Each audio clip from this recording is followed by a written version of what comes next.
London has been ravaged by 2 days of violence and looting. More than 100 people have now been arrested and a further 9 police officers are injured. But the situation is about to get even worse.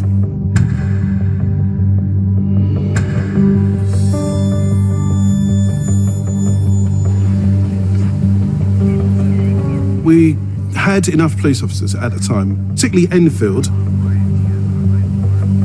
I felt we had enough officers. Later on the Monday, I didn't. It just felt strange that something which happened in Tottenham was suddenly echoing around the city. And I don't think anyone could have forecast that. The public is growing increasingly frustrated at politicians missing in action. We had the Tory Prime Minister, David Cameron, away on his holidays. We had the Tory Mayor of London, Boris Johnson, away on his holidays as well. Everyone was away who had the authority to deal with the crisis on our streets.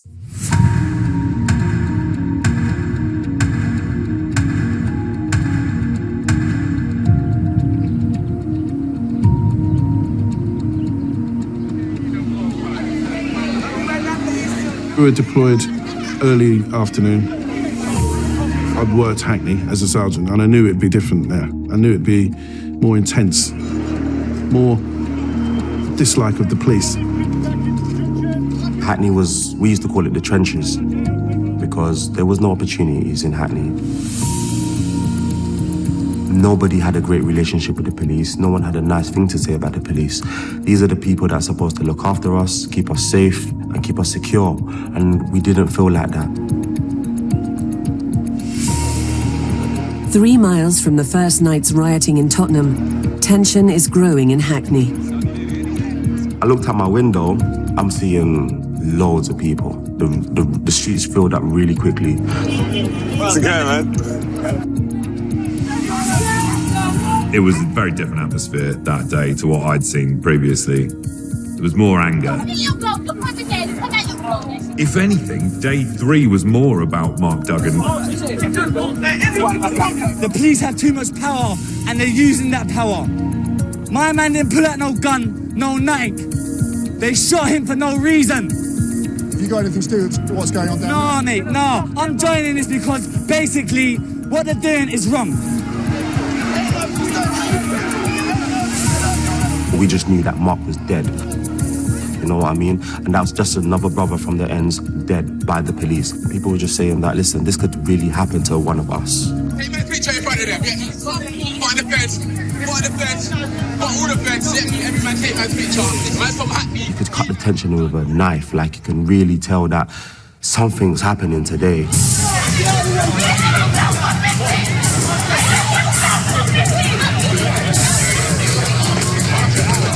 My daughter's mum was like, please don't get involved. Because at the time, I was a part of gang culture. I didn't actually leave the house to go and join the riots. My daughter needed some Actimel. That's why I actually left my house. It didn't kick off for a little while, and then the police got closer. And people started to throw missiles, and I got involved.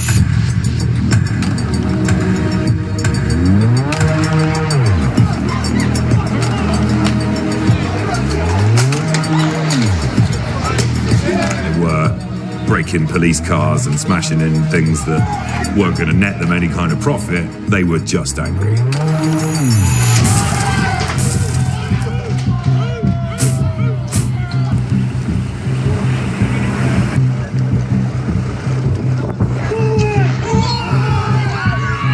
Once they'd started wheeling out the big cops in the body armour and the helmets, it's like, if you see police like that are ready for a fight, then the chances are a fight's going to start, and it did.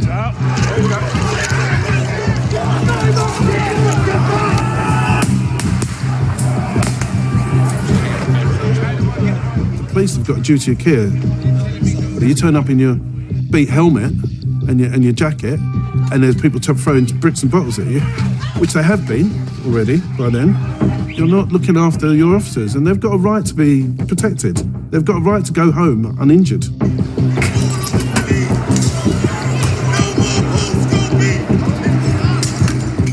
It was frantic, yeah, really quickly as well.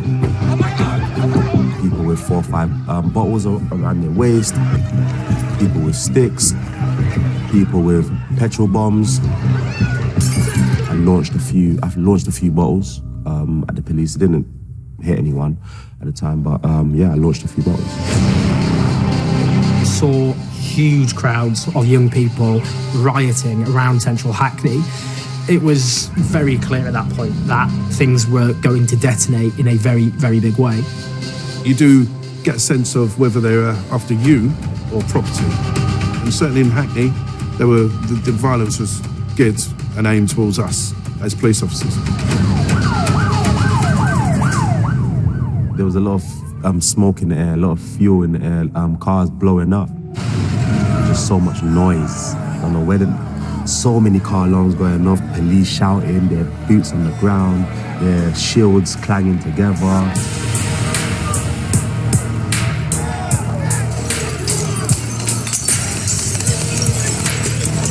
That was intense for a long time.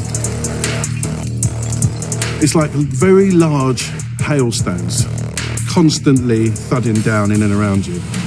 We took a few injuries. One of my female officers was injured. The ambulance took off with her, come screeching to a halt, and she jumped back out the ambulance and rejoined us. That was the dedication of the officers there. They didn't want to leave their team. There's a picture of me and her leaving the front line to the ambulance. The intention was never to hurt anyone, because yes, you're the police, but at the end of the day, you're still a human being. They may have been at the end of their tether. There may be all kinds of social reasons. When you throw a solid object and it hits someone, it's going to hurt them. So I don't buy into that at all. But then, you know, I was a police officer.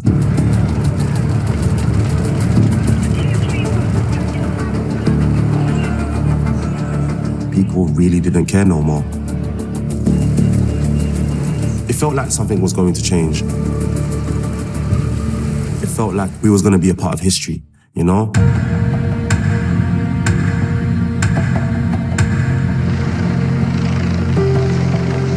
By 6 o'clock, the Mayor Boris Johnson announces he will return early from holiday, and more violence is erupting across the capital. Cars are set alight in Lewisham in South London. Homes are torched in Deptford in the east. Rioters are using social media and messaging services to spread the word. Londoners are terrified their businesses and homes will be burned to a cinder.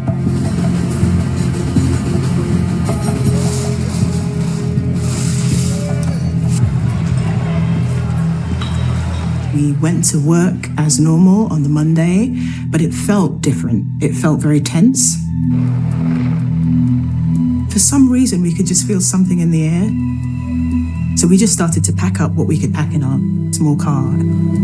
We're going to close because ultimately, you know, being alive is the most important thing. Whatever happens is going to happen. It's a shop and they'll take what they want to take. A lot of people, including me, got very, very scared because you could see that these young marauding youths were out of control. They clearly felt that they could get away with anything, and there was a really strong feeling of fear, a really strong feeling of lawlessness. I couldn't sleep. We couldn't sleep. We just sat there watching London burn.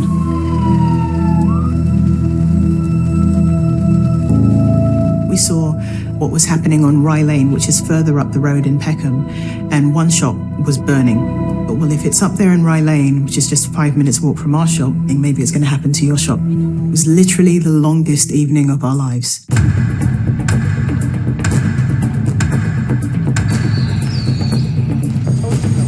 As night falls, emergency services are stretched to breaking point.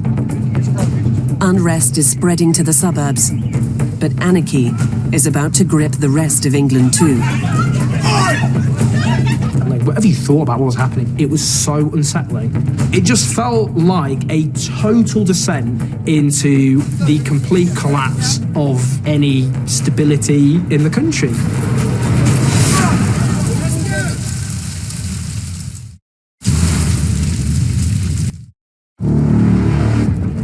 By early evening, disturbances have spread to virtually every London borough. Fires in many of the capital's suburbs are burning out of control. Now into the third day of unrest, rioters begin targeting places nobody expected.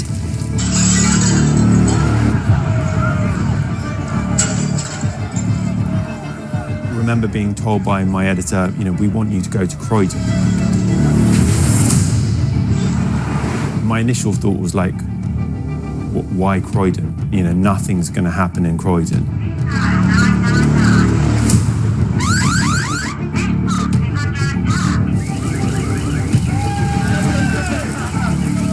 But I got that wrong, I guess.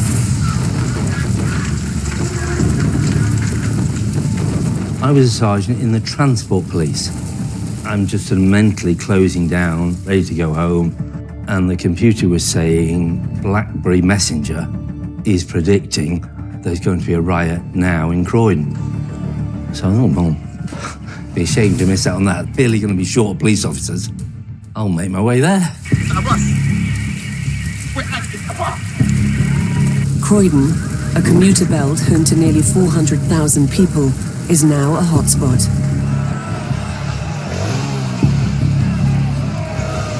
Shocking footage shows the moment a moped was ripped out of the hands of its driver.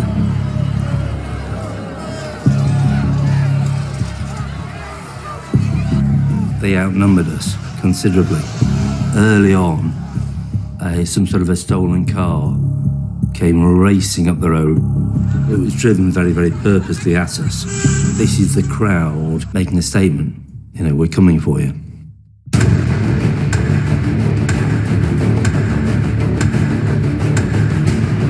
A mob with an appetite for destruction is about to lay waste to a treasured family business. The footage would become the iconic symbol of the devastation of the London riots. The company has been in existence since 1867. There's been 5 generations of the company. The neighbour came round and said, I think Trevor better go down to the shop. There seems to be something going on. The shop had been lit. And that's when you realise that was the end of the shop.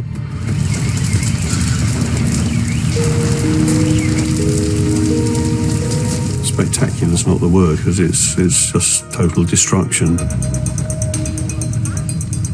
The cracking and the banging as the steel structures get too hot and then let walls collapse inside, and seeing 5 generations of the business just disappear in front of your eyes.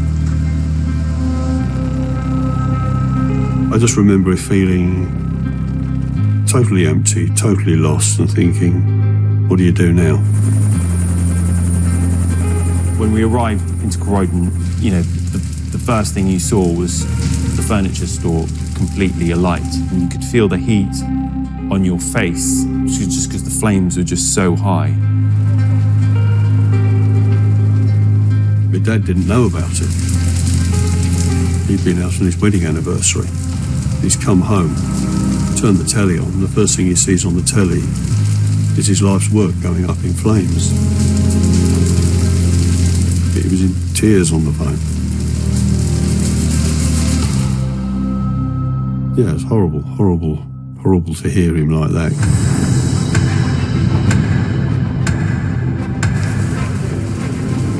As the Reeves furniture store blazed, rioters are looting local shops. Reporter Rags Martel is following the action. We heard this shop being smashed into. A group of policemen stood and watched. We saw one newsagent, and we got there as it was happening.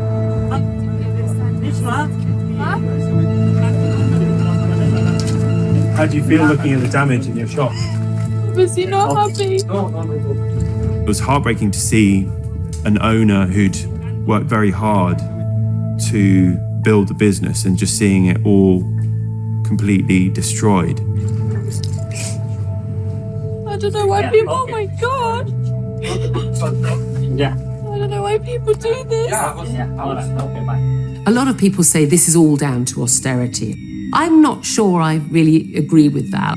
What a lot of people, including me, don't understand is where the political message is and the justice message is about looting shops. Not just the big chain stores, the JD Sports, the Currys, the big phone stores, but also just local businesses. Why are you stealing everything? This was about a lot of angry young people who were out to get what they could. Late into the night, the situation for journalists out on the streets is becoming ever more dangerous.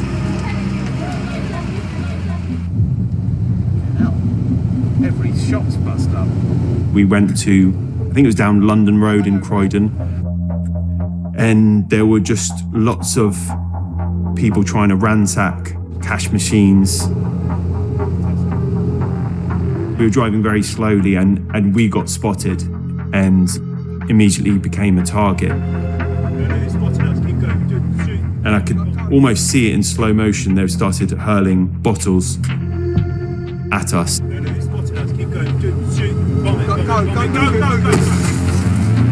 And that's when I said, step on it.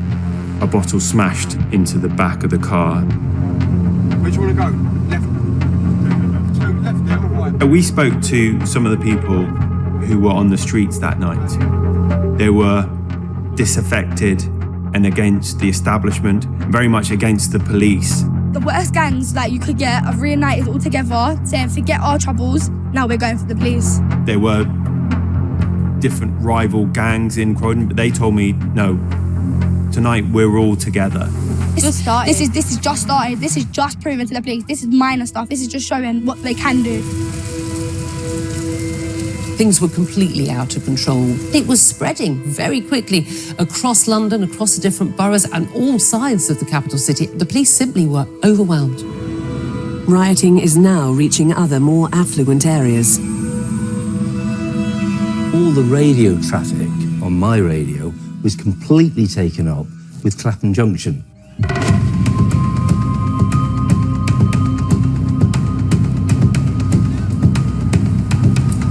Clapham Junction station had been completely surrounded by a hostile crowd. The officers in Clapham Junction were quite literally screaming for assistance. They were screaming. But they were under phenomenal pressure and they were being attacked with bottles and bricks. Chaos is happening everywhere. Fires are burning out of control in several areas. There's been widespread looting and running skirmishes with riot police. The Home Secretary has described the violence as sheer criminality. And tonight the Prime Minister is returning home from holiday to deal with the growing chaos. The battle for control is also spreading to other cities across England. It was surprising then you suddenly hear it spreading beyond London to the rest of the country. It felt like, what the hell's going on?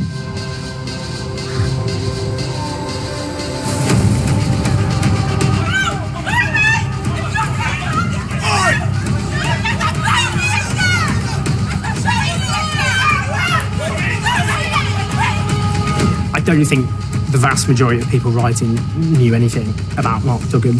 I think what they did have was a sense of contempt for the police. I think they had a sense of hopelessness and thought, what have we got to lose?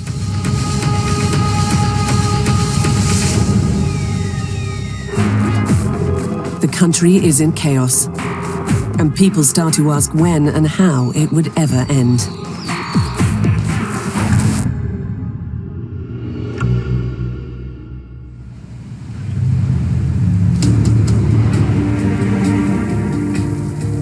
The next day, the country wakes up to destruction and devastation.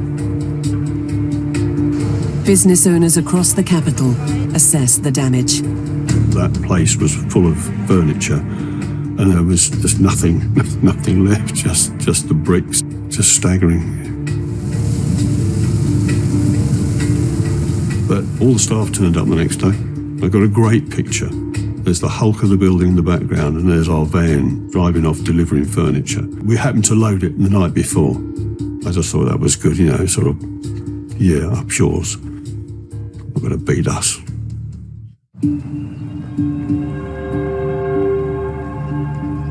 Before we even get to our shop, I can see our mannequins broken into bits on the road, strewn across the floor, and I'm like, our door is wide open, our glass has been smashed. I started kind of filming. It was literally gutted. A shop that had been full and celebratory, and it was just to shreds overnight.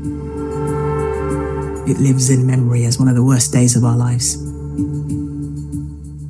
You're a bit too late!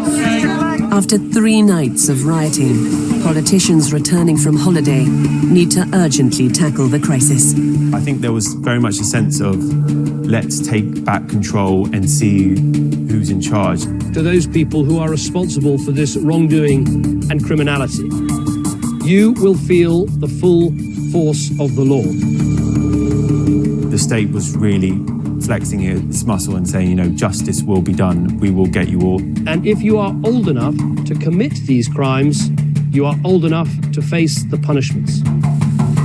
There was so much criticism of this. The government, the London mayor, the police of failing to take action and allowing that disorder on our streets. All they could do after the fact was to make sure that the perpetrators of that worst violence and the looting were actually given severe punishments. This was about being tough after the act. By mid-afternoon, the Met Police have arrested more than 500 rioters. When David Cameron came out with the statement that these guys need to be locked up, these guys are violent criminals, I thought that just created more tension. It created more of a divide that was never going to bring people to the table and for this to stop immediately. I know there are questions about the police response and about police numbers, and we are certainly, I understand that, and we are certainly... Love him or hate him, you've got to doff your cap. It's a huge morale boost for the shopkeepers, huge morale boost. The mayor's turned out, he's doing his bit. Obviously, we're doing our best to increase the numbers of police on their job, and make sure it never happens again.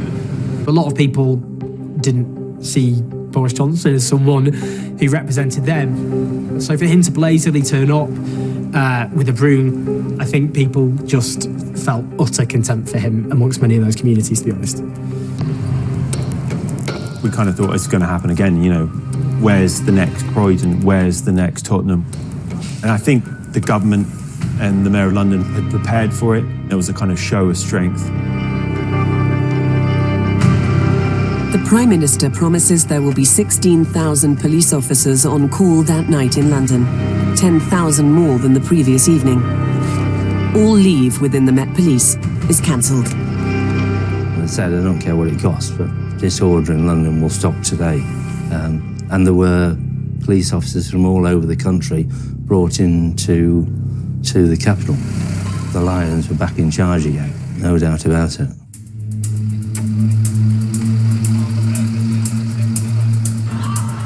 The police keep violence in London largely at bay. But rioting would escalate across the country and lead to tragic consequences.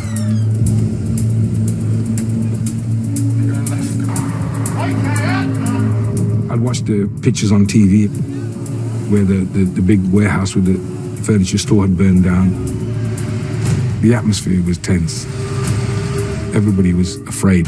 And I'd spoken to someone and said to them, these riots, the way they're escalating, until someone is killed, they're not going to stop. And lo and behold, I had no idea that it would be my son that I would lose.